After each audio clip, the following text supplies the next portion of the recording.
صاحب الحمدللہ ہم جو بھی کام کرتے ہیں ہمارا کام بولتا ہے. آپ یہ دیکھیں کہ آج وہ ان کے جو چیف ہیں وہ دھمکی دے رہے ہیں ہمیں, اور آج بھی الحمدللہ پاکستان نیوی نے میدان جنگ میں ایک اور بڑا مارکہ حاصل کیا ہے. تیمور ایئر لانچ کیا ہے جو کہ ایک باقاعدہ سیٹ اپ ہے, اور اسی دن جس دن یہ سٹیٹمنٹ آ رہی ہے سیم ڈے پاکستان کی دفاعی صلاحیتوں کی ایک اور سنہری باب جو ہے اس کا اضافہ ہوا ہے. پاک بحریہ نے مقامی طور پر تیار کردہ ایٹمی شپ میزائل سسٹم تیمور کا کامیاب تجربہ کیا ہے. تو یہ کیسا جواب ہے؟ وہ بولتے ہیں اور ہم عملی طور پر کرتے ہیں. دیکھیں جی, یہ الفتح فور ہم نے بڑے ٹائم کے اوپر جب وہ کیا, وہ ایک میسج دیا تھا جس دن جیڈی وینس آ رہے تھے اور یہ سارا کچھ ہو رہا تھا, وہ ہم نے کیا.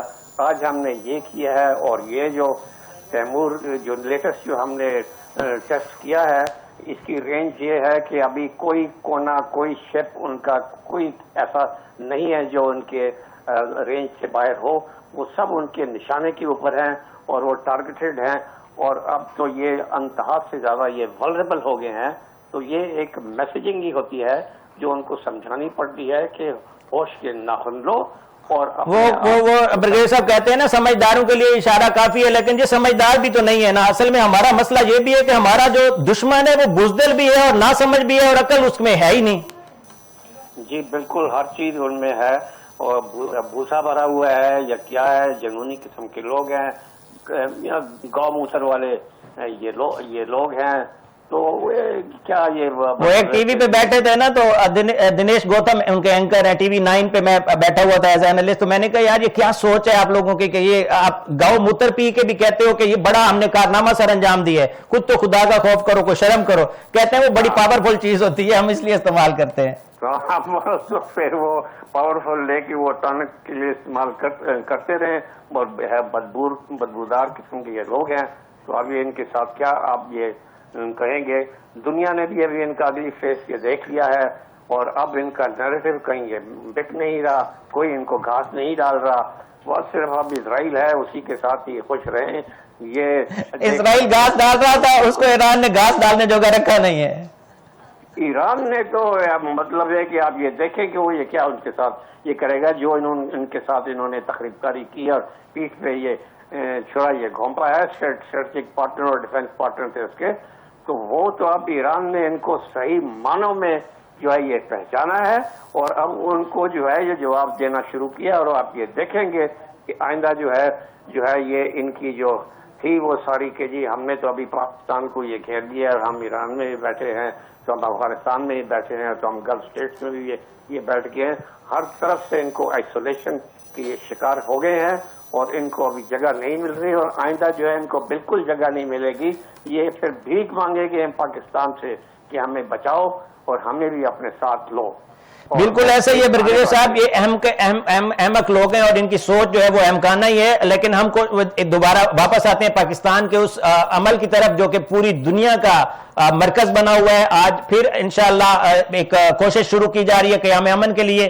اس کے لیے ابھی امریکہ اور ایران کے درمیان مذاکرات کے دوسرے دور جو اس کی ٹیبل ہم نے سجا دی ہے. انشاءاللہ متوقع ہے کہ آج کسی بھی لمحے جو نائب صدر ہیں, امریکی نائب صدر جے ڈی وینس, وہ پاکستان پہنچ جائیں. اور اس کے ساتھ ساتھ ایران کے مذاکرات, جو ایران کا وفد ہے وہ پہلے نانا کر رہا تھا, لیکن پاکستان نے جو وزیر اعظم ہیں شہباز شریف, انہوں نے کال بھی کی, اور ہمارے جو دیگر اعلیٰ قیادت ہے, عسکری قیادت, انہوں نے بھی رابطے کیے, اور امید کافی ہے کہ وہ بھی آج آ جائیں گے.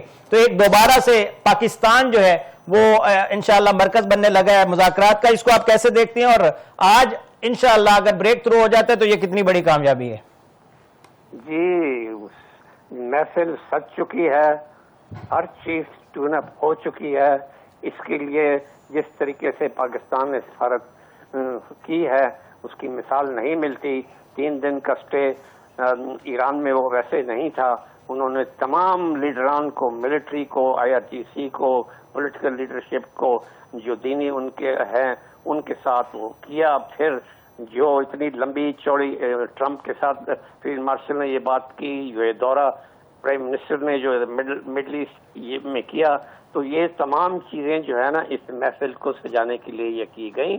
جو پچھلی بیٹھک ہوئی تھی اس میں تقریباً ہر چیز ہو چکی تھی. چند ایک سٹیکنگ پوائنٹ ایک دو تھے جو کہ بڑے معمولی تھے، لیکن وہ کسی مسئلے کی وجہ سے کہنا چاہیے کہ وجہ کی وجہ سے، پولیٹیکل وجوہات کی وجہ سے وہ مکمل نہیں ہوا.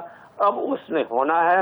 اس کے لیے بھی یہ جو ابھی آپٹکس ہیں جو دونوں طرف سے یہ دکھائی گئی ہیں، کیونکہ جب بھی ٹیبل پہ جب یہ دو فریق یہ بیٹھتے ہیں تو وہ ہر چیز دونوں جو ہے وہ یہ چاہتے ہیں. برگیڈیئر صاحب پہلی میٹنگ میں شاید کافی مسائل رہ بھی جاتے ہیں، کیونکہ کچھ باتیں ہوتی ہیں جو اس میٹنگ میں پتہ چلتی ہیں، اس ٹیبل کے اوپر پتہ چلتی ہیں، تو شاید یہ بھی وجہ ہو سکتی ہے کہ انہوں نے، کیونکہ دونوں جو وفود تھے ان کے سربراہان جو ہیں وہ اپنے اپنے ملک میں بیٹھے ہوئے تھے، تو یہ بھی تو پاسبلٹی ہے کہ انہوں نے بعد میں مشورے کے لیے یہ ٹائم لیا ہو اور وہ واپس جا کے ابھی دوبارہ آئیں گے، تو انشاءاللہ بہت زیادہ چانسز ہیں کہ آج کامیابی ملے گی، اور یہ کامیابی پاکستان کی نہیں پوری دنیا کی کامیابی ہے. نہیں بس اللہ سے دعا کرنی چاہیے، اور مجھے پوری 100% یقین ہے اور امید ہے کہ یہ اس دفعہ جو ہے ہم بریک تھرو اچیو ہوگا، اور منطقی انجام تک یہ جو ہے نا بیٹھے گی، اور ایک اچھا بہترین قسم کا ایک ایگریمنٹ یہ نکلے گا جو کہ تمام دنیا کے اس کا یہ فائدہ ہوگا، کیونکہ اس وقت تمام دنیا کی نظریں جو ہیں وہ اسلام آباد کے اوپر یہ مرکوز ہیں. ہر کوئی جو ہے ماسفائے انڈیا اور اسرائیل کے جو ہے نا وہ یہ چاہ رہا ہے کہ جی یہ جو امن کا جو یہ پیس بیٹھک جو ہے یہ کامیاب ہو اور امن آئے، اور یہ ہرموز بھی کھلے اور باقی تمام یہ جنگ بھی ختم ہو اور امن کی طرف ہم یہ پیش رفت کریں. انشاءاللہ. بہت شکریہ برگیڈیئر آصف ہارون صاحب، آپ نے اپنی قیمتی آراء سے ہمیں نوازا اور